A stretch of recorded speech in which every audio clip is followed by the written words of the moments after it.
अस्सलाम वालेकुम एवरीवन, कैसे हैं आप सब लोग। उम्मीद है आप सब लोग खैरियत से होंगे और अपनी लाइफ में खुश होंगे।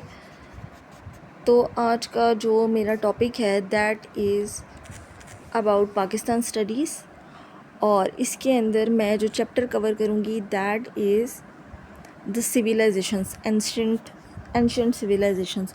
उसके अंदर मैंने सेलेक्ट किया है जो मुझे इंपॉर्टेंट लगता है दैट इज़ इंडस वैली और दूसरी गंधारा आर्ट सिविलाइजेशन। खैर, सबसे पहले पढ़ते हैं कि इंडस वैली के अंदर कौन कौन सी हमें एंशंट सिविलाइजेशंस मिली हैं। और याद रहे आपको कि इंडस वैली जो है वो पाकिस्तान के अंदर है। मैंने जो इसके नोट्स हैं वो चैट जीपीटी से बनवा लिए हैं, तो आप अगर चाहें तो, बल्कि गूगल से ये बनवाए हैं, जेमिनी से। सिंपल मैंने इसको खोला हुआ है गूगल का एआई मोड। आप जो है वो अपने नोट से पढ़ सकते हैं। ये नोट सिर्फ अंडरस्टैंडिंग के लिए इस्तेमाल करें, बिकॉज इसमें टू द पॉइंट्स के उनका सिस्टम कैसा था, ज्वेलरी कैसे मिली थी, करेंसी कौन से इस्तेमाल करते थे, बस इसके बारे में बात होगी। तो सबसे पहले द इंडस वैली जो सिविलाइजेशन है ये 3300 टू 1300 BCE में थी।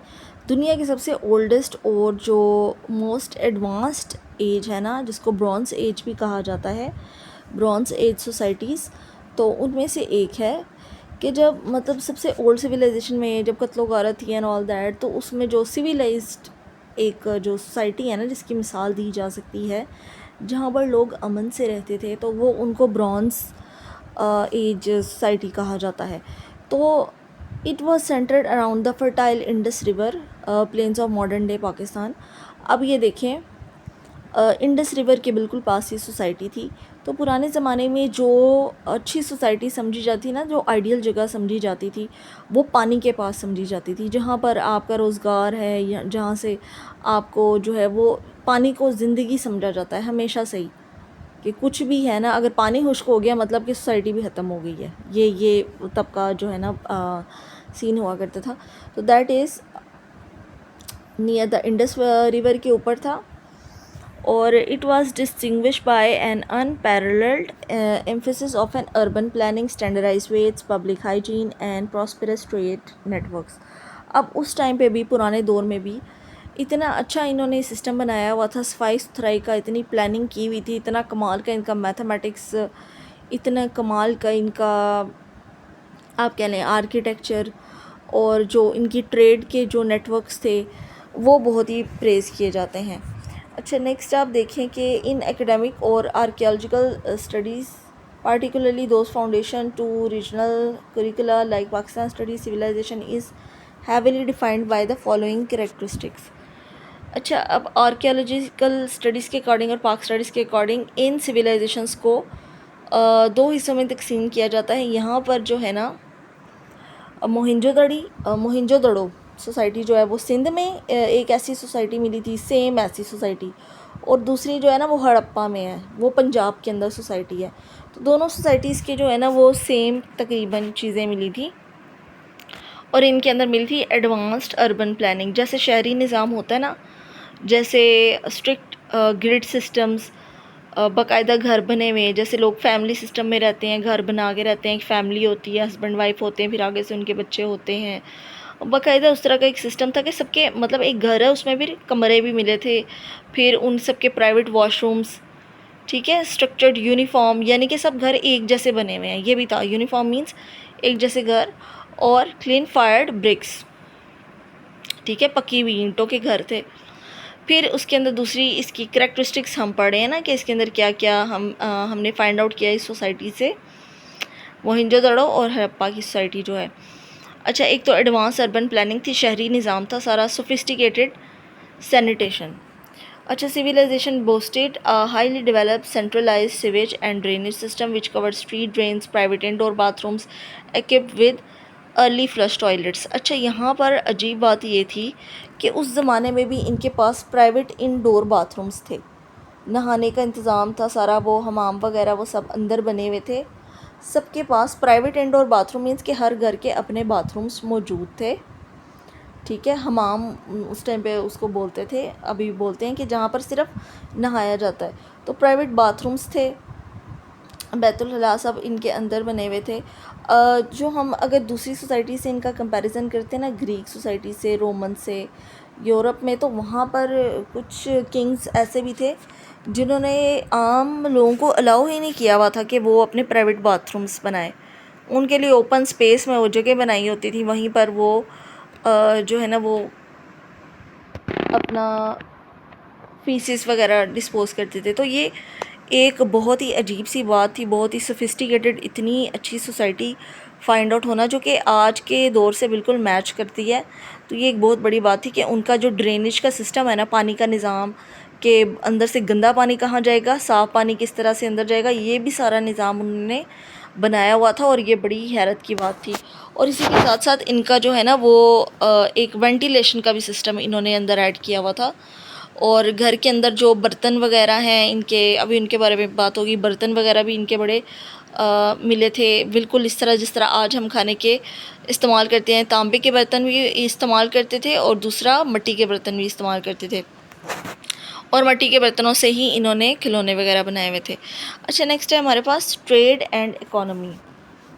इनकी ट्रेड एंड इकोनॉमी क्या थी कि ये लोग जो थे, the Indus people engage in robust trade with Mesopotamia and Central Asia. They utilised a standard uniform system of weights, measures and carved seals. अच्छा, जब इनकी करेंसी देखेगी ना तो इनकी करेंसी तो कुछ खास नहीं मिली, लेकिन ये है कि ये कुछ चीज़ों के बदले जो है ना चीज़ें ही लेते थे।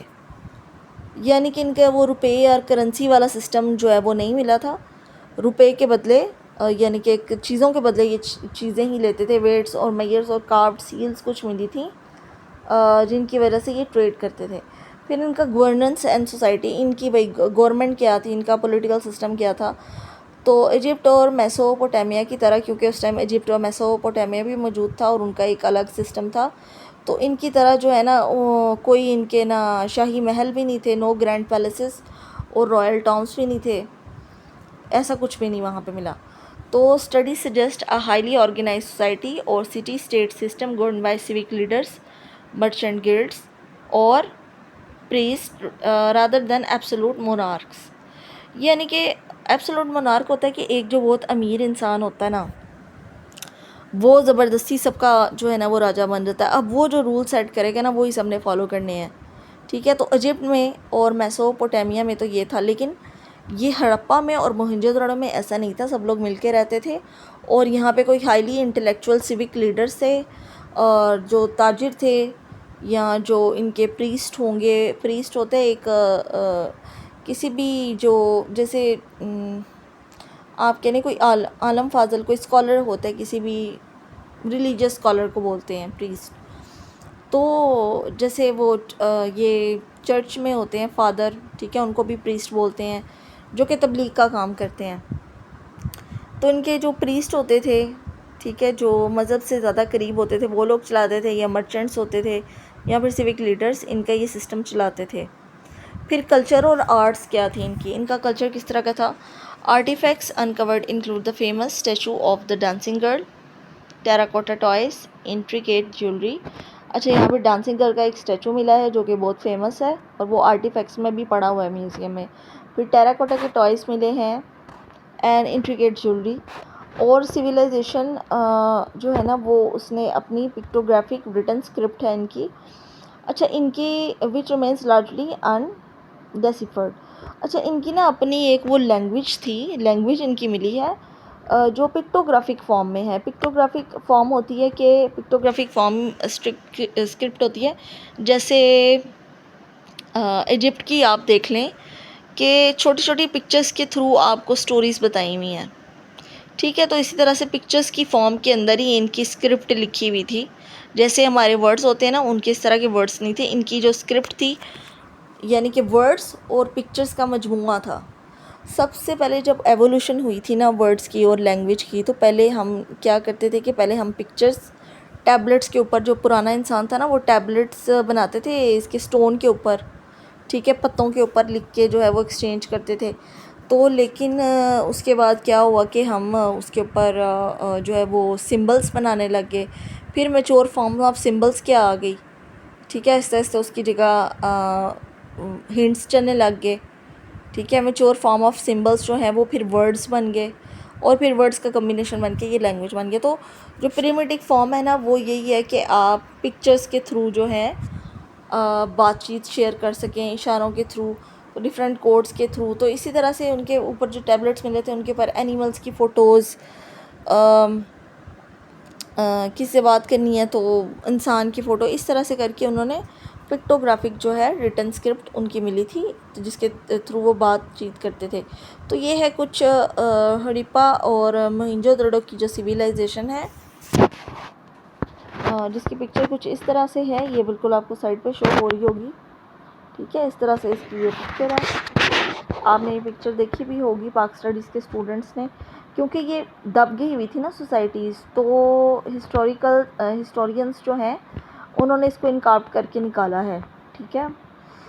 तो ये मोहनजोदड़ो है। हड़प्पा भी बिल्कुल इसी तरह का ही है, और आज भी लोग हड़प्पा और मोहनजोदड़ो के आसपास उधर रहते हैं, उस इलाके का नाम है ये।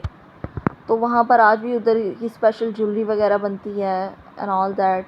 लेकिन ये जो सिविलाइजेशंस है ना, इनका मॉडर्न सिविलाइजेशन के साथ ताल्लुक़ होना ये बहुत ही अजीब है कि उस दौर में भी ऐसी सिविलाइज सोसाइटी मौजूद थी, ठीक है। तो आई होप कि आपको ये सारा टॉपिक समझ में आ गया होगा, and I found this important, इसलिए मैंने इसको डिस्कस किया। तो ये जो एंशिएंट सिविलाइजेशन में मोहनजोदड़ो और ये हड़प्पा जो है ना, ये आप लिख सकते हैं। हड़प्पा जो है वो पंजाब में है, मोहनजोदड़ो आपको पता है सिंध में है। ये सब चीज़ें डिस्कस कर ली गई हैं। अगर आपका इनसे रिलेटेड कोई क्वेश्चन है तो आप कमेंट सेक्शन में पूछ सकते हैं। I hope it